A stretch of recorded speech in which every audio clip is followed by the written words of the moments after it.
Welcome to the 1,000 Nights and One Night.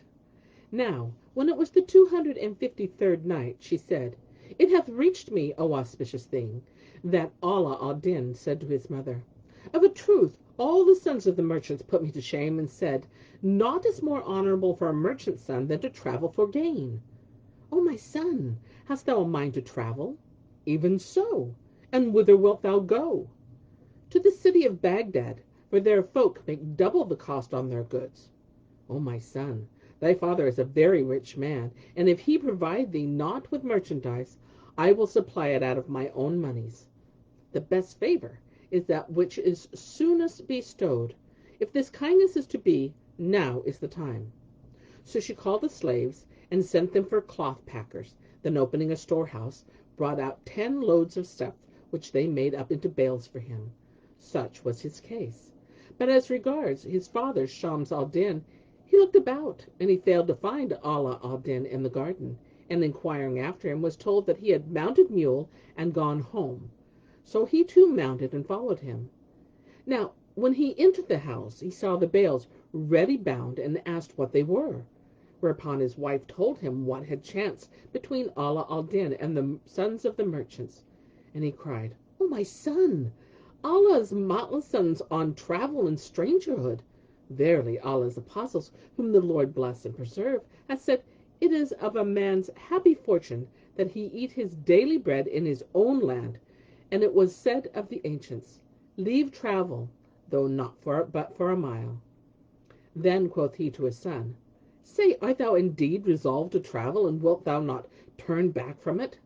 Quoth the other, There is no help for it, but that I journey to Baghdad with merchandise, else will I doff clothes, and don dervish gear, and fare a wandering over the world. Shams al-Din rejoined, I am no penniless pauper, but have great plenty of wealth. Then he showed him all he owned of his moneys and stuffs, and stock in trade, and observed, With me are stuffs and merchandise befitting every country in the world. Then he showed him among the rest 40 bales ready bound with the price, 1,000 dinars written on each, and said, O my son, take these 40 loads together with the 10 which thy mother gave thee, and set out under the safeguard of Almighty Allah. But, O my child, I fear for thee a certain wood in thy way called the Lion's Copse, and a valley dight the Vale of Dogs, for their lives are lost without mercy. He said, How so, O my father? And he replied, Because of a Badawai bandit named Ajlan. Quoth Ali al-Din, Such is Allah's luck, and if in any share of it be mine, no harm shall hap to me. Then they rode to the cattle bazaar, where behold, a cameleer alighted from his she-mule, and kissing the consul's hand, said to him, O my lord, it is long by Allah since thou hast employed us in the way of business. He replied, Every time hath its fortune and its min, and Allah have ruth on him who said. And the old man crept over the worldly ways, so bowed his head, his beard o'er his knees down floweth.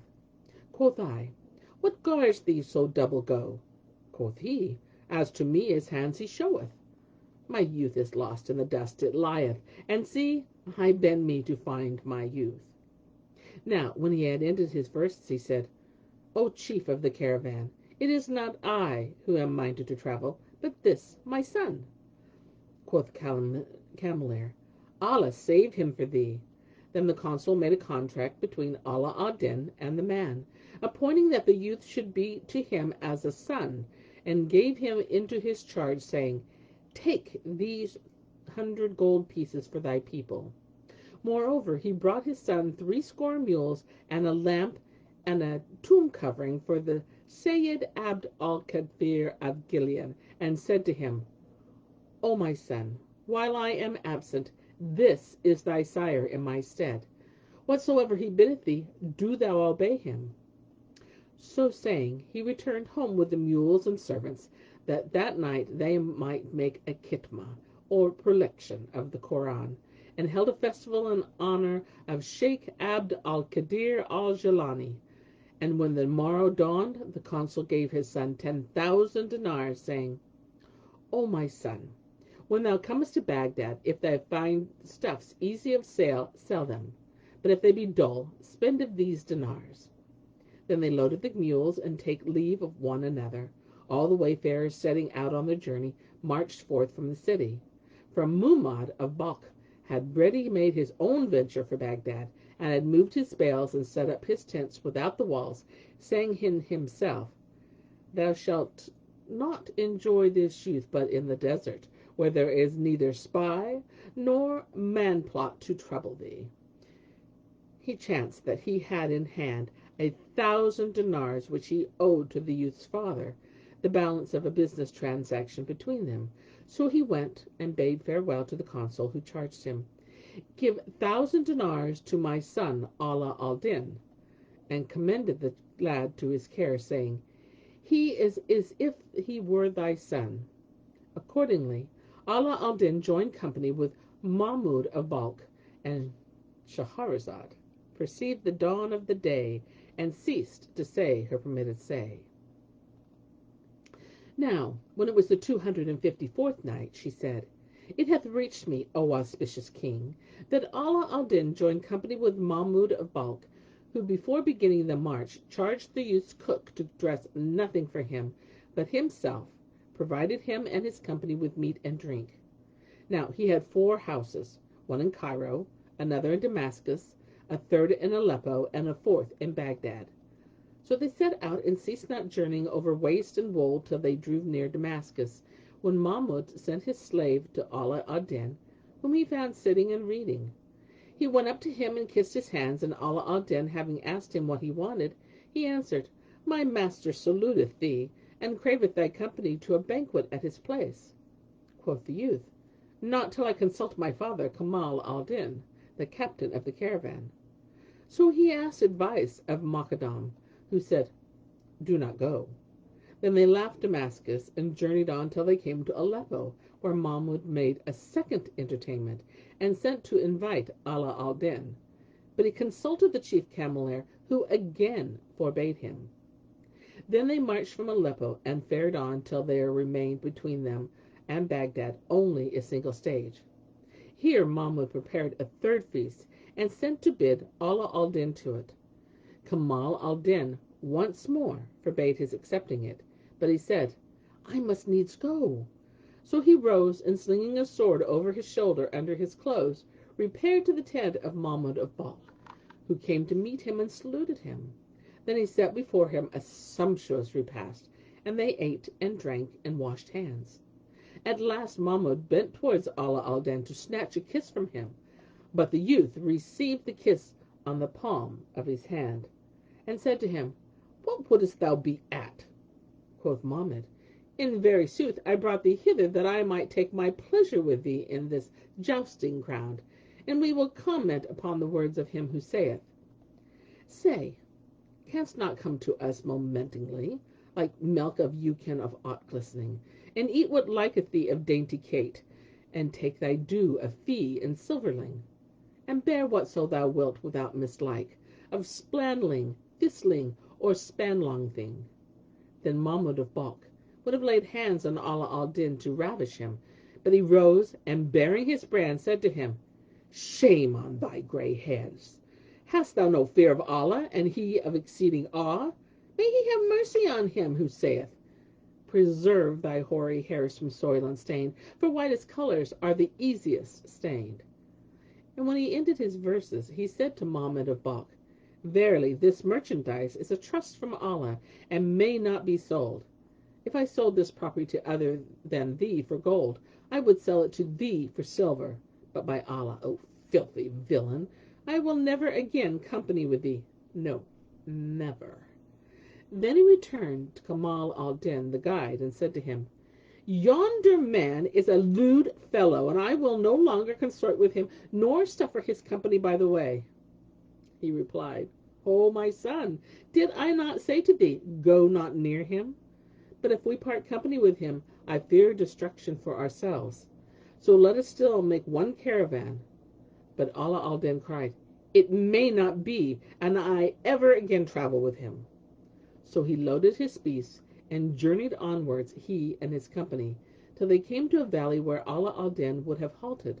But the cameleer said to him, "Do not halt here. Rather let us fare forwards and press our pace, so happily we make Baghdad before the gates are closed, for they open and shut them with the sun, in fear lest the rejectors should take the city and throw the books of religious learning into the Tigris."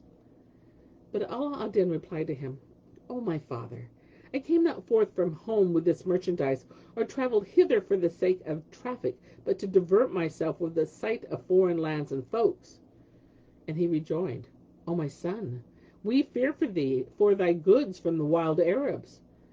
Wherefore the youth answered, "Hark ye, fellow, art thou master or man? I will not enter Baghdad till the morning, that the sons of the city may see my merchandise and know me." "Do as thou wilt," said the other. "I have given thee the wisest advice, but thou art the best judge of thine own case." Then Ala al-Din bade them unload the mules and pitch the tents. So they did his bidding, and abode there a while to the middle of the night, when he went out to obey a call of nature, and suddenly saw something gleaming afar off. So he said to Kamal al-Din, "O captain, what is yonder glittering?" The cameleer sat up, and considering it, straightly knew it the glint of spearheads, and the steel of the Badawai weapons and swords.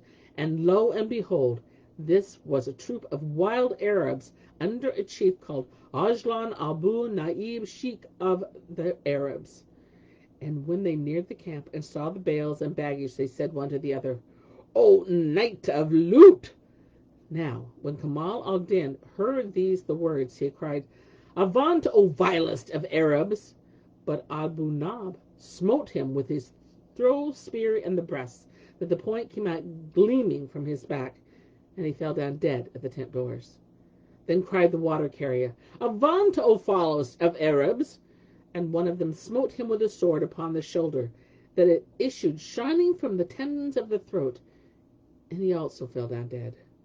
And all this while Ala ad-Din stood looking on. Then the Badawins surrounded and charged the caravan from every side, and slew all Ala ad-Din's company without sparing a man. After which they loaded the mules and the spoils and made off. Quoth Ala ad-Din to himself, "Nothing will slay thee save thy mule and thy dress." So he arose and put off his gown, and threw it over the back of a mule, remaining in his shirt and bag trousers only. After which he looked forwards at the tent door, and seeing there a pool of gore flowing from the slaughtered, wallowed in with his remaining clothes, till he was as a slain man, drowned in his own blood. Thus it fared with him. But as regards of the Sheikh of the wild Arabs, Ajlan, he said to the banditti, "O Arabs, was this caravan bound from Egypt for Baghdad, or from Baghdad for Egypt?" And Shahrazad perceived the dawn of the day, and ceased saying her permitted say.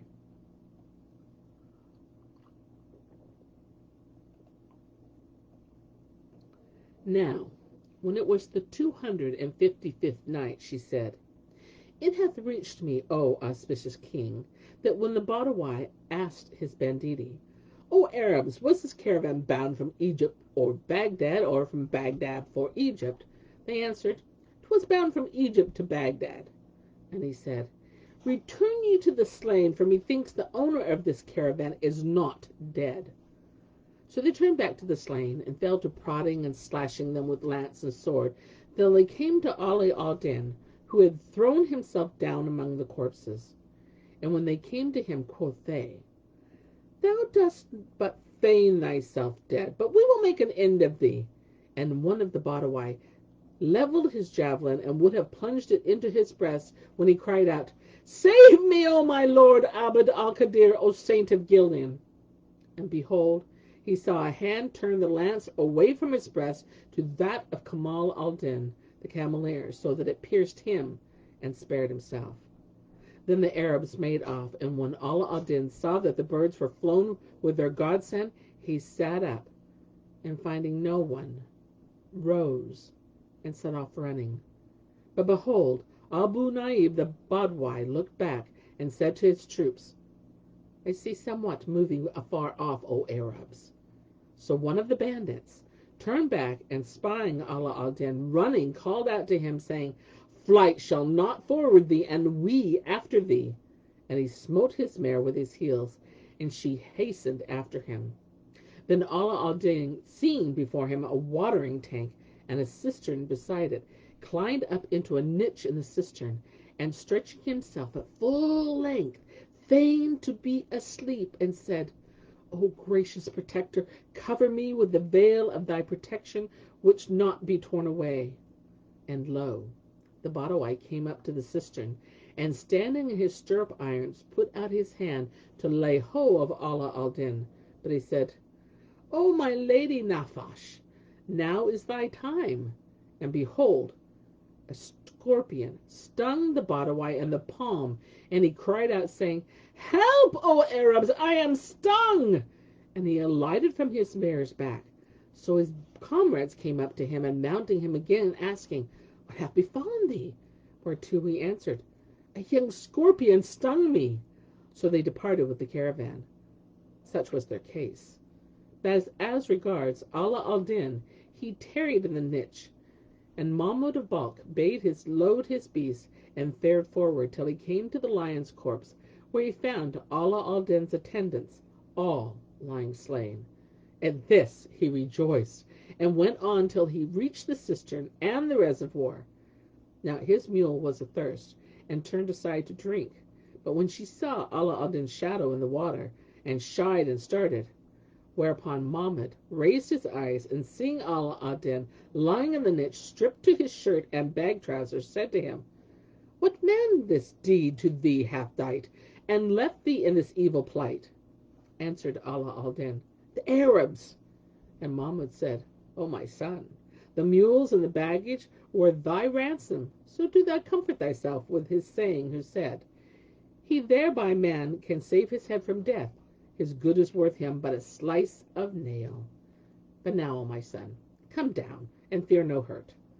Thereupon he descended from the cistern niche, and Mahmud mounted him on a mule, and they fared on till they reached Baghdad, where he brought him to his own house, and carried him to the bath, saying to him, The goods and money were the ransom of thy life, O my son, but if thou wilt hearken to me, I will give thee the worth of that thou hast lost, twice told.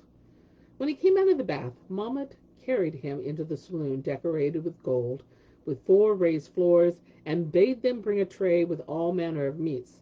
So they ate and drank, and Mahmud bent towards Ala al-Din to snatch a kiss for him, but he received it upon the palm of his hand, and said, Why didst thou persist in thy evil designs upon me?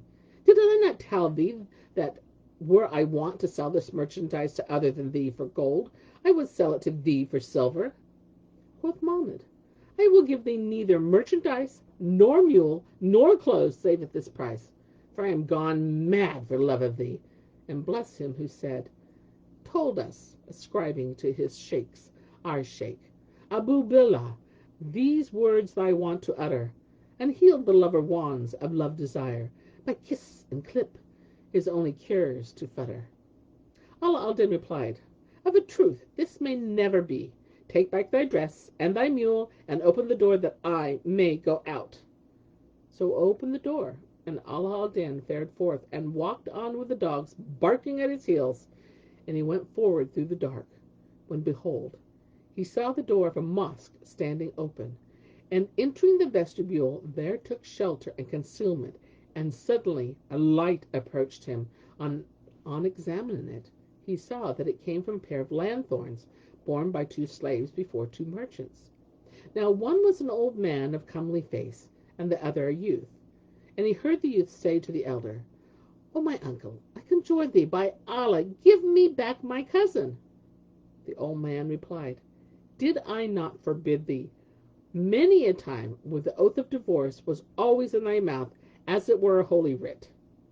Then he turned to his right, and seeing Ala al-Din, as it were a slice of the full moon, said to him, Peace be with thee. Who art thou, my son? Quoth he, returning the salutations of peace, I am Ala al-Din, son of Shams al-Din, consul of the merchants for Egypt. and I besought my father for merchandise. So he packed me 50 loads of stuffs and goods. And Shahrazad perceived the dawn of the day, and ceased to say her permitted say. And so do I cease my telling for the day, until it be morrow.